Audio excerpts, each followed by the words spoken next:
Yeah, my name is Temitope Adeyinka. I did my master's in Aberdeen how many years ago now? 2009. So Yeah. that's yeah, a bit it's about 14, 15 years ago now. Yeah, between 2009 and 2010. So I did a master's in energy economics and finance. Not sure what the name of the course is now, if it's still the same name or if it's changed name. Yeah, that's it. And I currently work for BP in the hydrogen business as a commercial advisor. Perfect. Thank you very much. The first question is, can you tell me about your decision to attend University of Aberdeen and what factors influenced your choice? Okay, I mean, the decision to attend Aberdeen was primarily about the course itself, the course I studied. So my my background is well, my first degree was in chemical engineering, and my first job out of uni was in commercial banking. But I always wanted to go back to oil and gas. So, and then I was looking for courses that combined, I was looking for courses that combined oil and gas and the form of the commercial elements of oil and gas. So, and I found that course in Aberdeen. Then it used to be, the course was called International Business Energy and Petroleum. So it was a bit of a long name. So that was the primary reason for, so it was more the course that made me choose Aberdeen because it combined the commercial element of oil and gas, which was what I was looking for. And I was trying to get myself into the oil and gas industry. So that was why I chose Aberdeen. Right. So what made you decide to study chemical engineering, and why did you later switch to energy economics and finance down the line? Yeah, okay. Right. So chemical engineering, I I used to like chemistry in secondary school, and that was one of the primary reasons for choosing chemical engineering. Essentially, just because I liked chemistry, I liked reading about chemical reactions, and I thought, yeah, it would be a good course to study.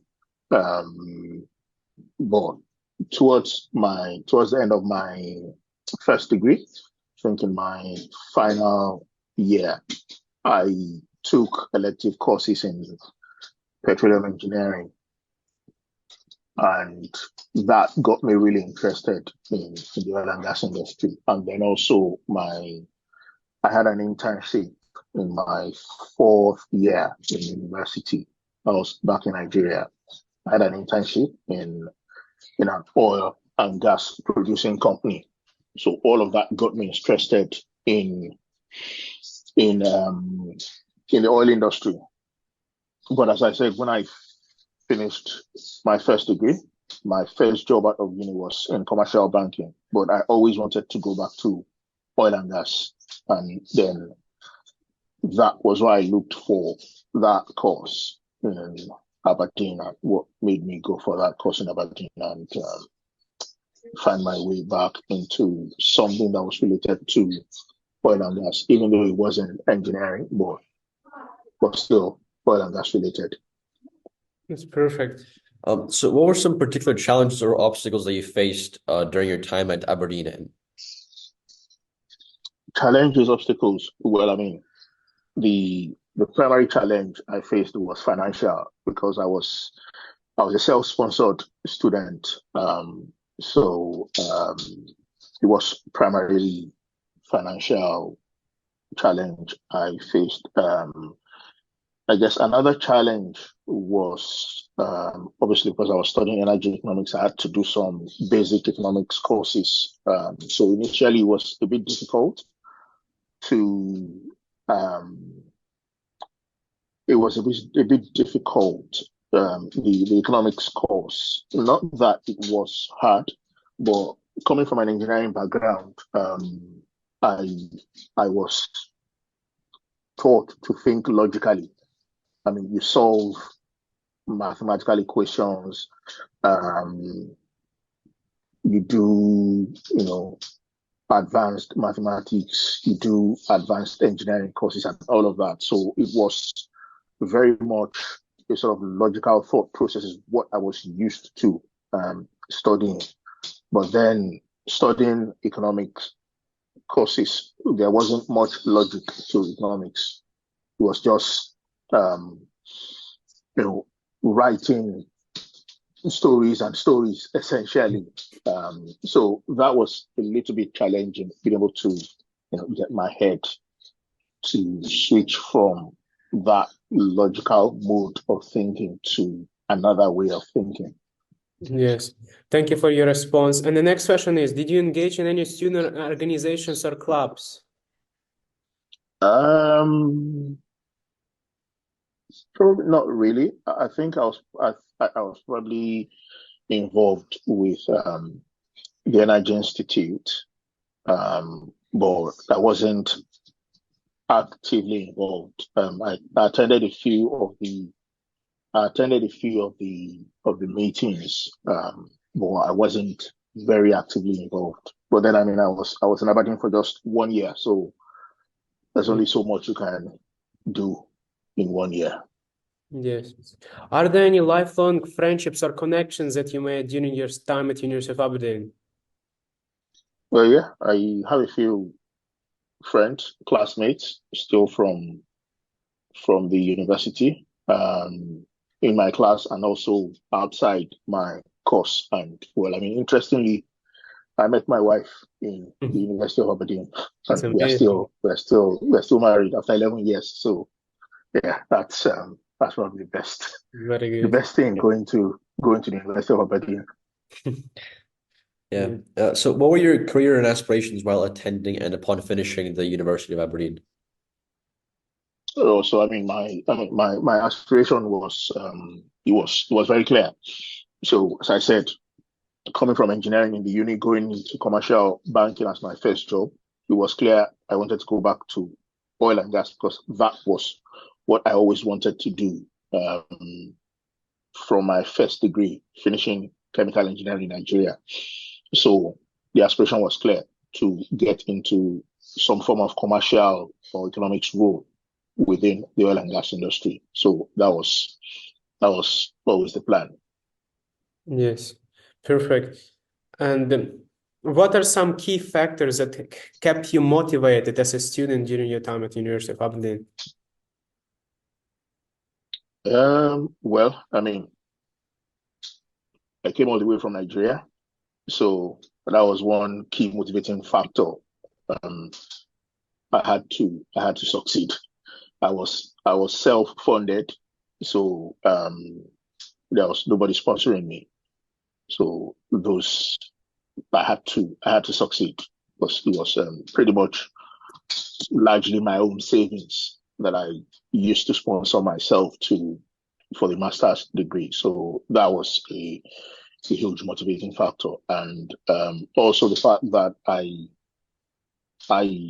wanted to get myself into the oil and gas industry because it was something I really enjoyed when I had my internship and also when I did the elective courses in my first degree. I really enjoyed it. So it was something I wanted to get back to.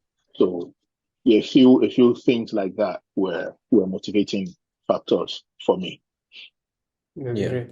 So can you describe your job and responsibilities as a hydrogen and commercial advisor at BP? Okay, so I mean, hydrogen is fairly new. I mean, on a large scale, there aren't large scale hydrogen facilities yet. So it's still a fairly new industry. Green hydrogen, that is, it's still fairly new. There is hydrogen that's currently being used in some industry, like in refineries.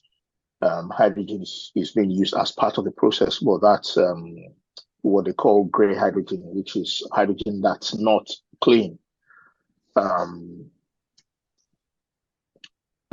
So that's just a bit of a background on the hydrogen industry itself. But what I do for BP in the hydrogen business, part of it is helping the company to make investment decisions in the hydrogen space. So there are large scale investments to be made. Many of them running into billions of dollars. So one of the things I do is to lead analysis, investment analysis, to provide insights to the executives who make investment decisions in the company, to help them make those decisions. And one of the other things I do is to support. So BP generally work with partners to develop some of these projects. And the same way we work in oil and gas, some of the oil and gas fields we work with other partners to develop those oil and gas assets. So it's the same approach pretty much in hydrogen. We are working with other companies to try and develop these hydrogen projects around the world.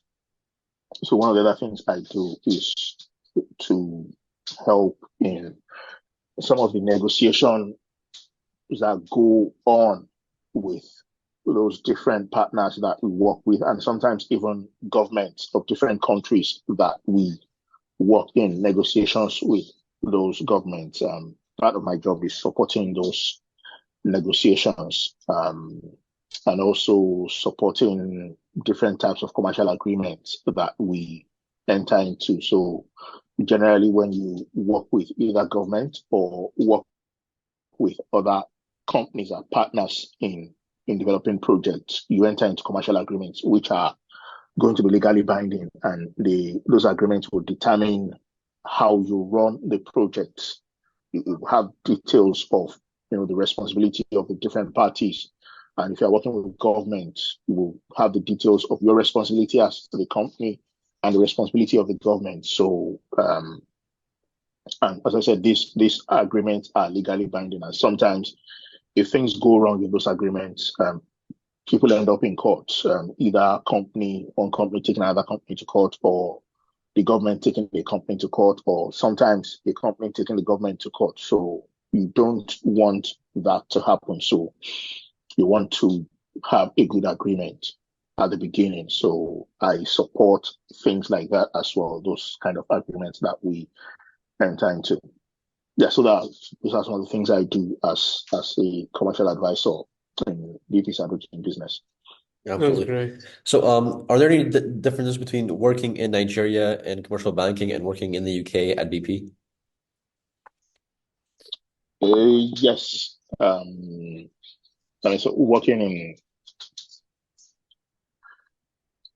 the banks I worked with, in terms of scale, it is different. When I worked with those banks, then it was just operations that were just focused on Nigeria. But working in BP, I work for a multinational. BP works in dozens of countries across the world, and we have tens of thousands of people across the world. So it's BP is a much bigger company, and also again, the work I did in commercial banking in Nigeria, it was just focused on Nigeria, particularly just the region I was living in Nigeria. But my work in BP, I get to work across projects. I get to work on projects across the world. I get to work with people from different countries, different backgrounds. So the primary difference is the work in Nigeria was just primarily focused on Nigeria, and it was in commercial banking. And the work I do with BP is more internationally focused because we work across the globe. Right, yeah. So naturally, university and especially your work life must be very, at times difficult and stressful. So how do you deal with that stress in life? Um, well, work stress.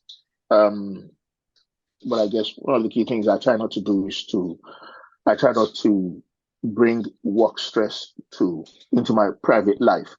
So I leave work stress at work, and I try to separate it from my private life. And more so now that a lot of people work from home, it's easy for people not to separate their work life from their home life. So I try not to do that. When I finish work and I leave it, and I focus on my family, focus on other things I do. So I'll take my mind off work. So that's dealing with stress at work. Dealing with stress in Aberdeen, um, I guess it was, well, I don't think there was that much stress, but I mean, the times that were stressful was probably when I was writing my dissertation. And one of the things I just did then was when it became stressful or challenging, I would just leave it and just go do something else. Maybe watch some funny videos on YouTube then, or just go do something else. I'll take my mind off the uni work at that time and then get myself refreshed and then come back refreshed, come back with a new view and look at the problem and the challenges with a fresh set of eyes. So that's one of the ways I dealt with stress and challenges in uni. Yeah. So many students also struggle with the transition from like university life into getting started with their career. Do you have any tips for that? Um, so transitioning from university into a Work. career, Yeah. work life. Um, I guess it probably would be helpful to get internships while students are still in uni. Is get yourself familiar with work life, what it looks like. Um, and as you start familiarizing yourself, of course, it's not going to be like full-time work, but you get familiar with that. You get familiar with how to, relate with people, develop some soft skills, how to, you know, live or cope in the workplace. Have a bit of experience of what that looks like. And I guess by the time you have a bit of that, have some internship or get some job outside your university or your academic work. Um, that would give you an idea of what it looks like or what it feels like to be in a workplace, a work environment, and then that should make it a bit easier to fully transit by the time you finish your studies and you are going into full-time work. Thank you very much for your advice. And the last question for today is, if you could go back in time, would you change anything about your time at University of Aberdeen, or would you give yourself any advice? Well, I would have more money. Yeah, because I was a very broke student. So if I would change anything, I would want to have a bit more money in my pocket, at least to do a few other things. But what I would change, well, maybe I guess the only other thing I would change, if possible, was probably to get an internship while I was in uni, although it was just a 1 year course. If I could, I probably would have tried to get some form of internship. Again, just to help with having some work experience in the UK, because as I said, I came from Nigeria, so yeah, that probably would have been a bit helpful with job search after I eventually left Aberdeen. So I guess that's probably what I would I would change if I were to go back to be a student.